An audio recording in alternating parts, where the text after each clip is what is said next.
फैजाबाद जिले की एक रात की बात है। वहां के घाट रेलवे स्टेशन में कई सारे ऑटो ड्राइवर खड़े थे।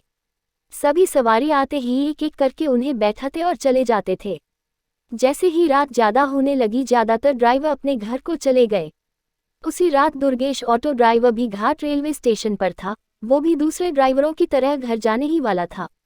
तभी उसे याद आया कि एक पैसेंजर ट्रेन आने वाली है। दुर्गेश और 3-4 ऑटो चालक उसी पैसेंजर ट्रेन के इंतजार में रुक गए।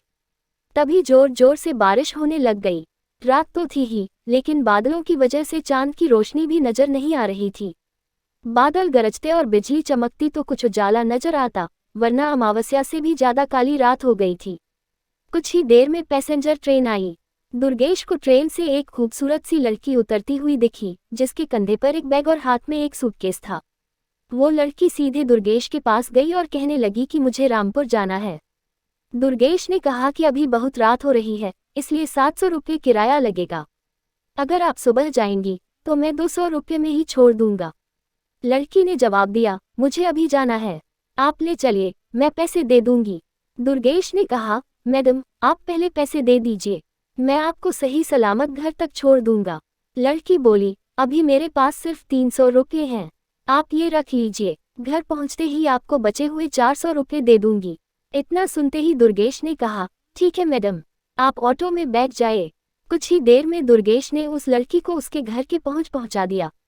वो लड़की ऑटो से उतरी और घर के अंदर चली गई। दुर्गेश अपने 400 रुपये के इंतजार में खड़ा रहा। आधा घंटा बीत गया, लेकिन लड़की लौटकर नहीं आई। दुर्गेश के मन में हुआ कि अंदर जाकर देख लेता हूं कि वो अब तक क्यों नहीं आई। उसने घर की घंटी बजाई और जोर जोर से आवाज लगाने लगा। तभी एक बुढ़िया ने घर का दरवाजा खोला। दुर्गेश ने उससे कहा कि एक मैडम यहाँ ऑटो से आई थी, उन्होंने मेरे 400 रुपये देने हैं, वो अब तक पैसे लेकर बाहर नहीं आई। बुढ़िया ने हैरानी से पूछा, कौन मैडम?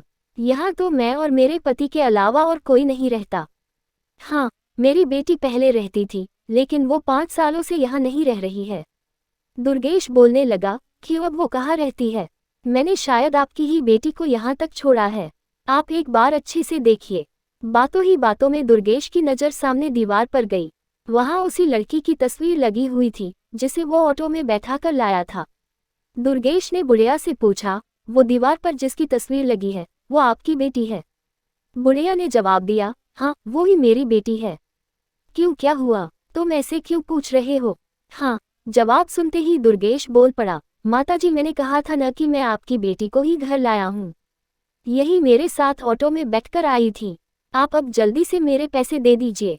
देखिए, सुबह भी हो गई है, मैं कब से यही खड़ा हूँ। बुढ़िया ने दुखी मन से कहा, बेटा ऐसा नहीं हो सकता। हाँ, ये मेरी बेटी है, लेकिन 5 साल पहले ये ट्रेन के नीचे आकर मर चुकी है।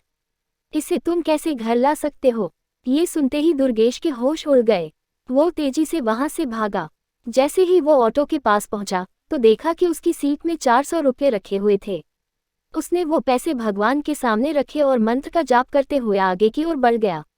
उसके मन में हुआ कि आज तो सवारी बैठाने और पैसेंजर ट्रेन के लालच में मेरी जान जाते जाते बची है। उस दिन से दुर्गेश ने रात को ऑटो चलाना ही बंद कर दिया। वो सिर्फ दिन के समय सवारी लाता व ले जाता और रात को घर में आराम से सोता है।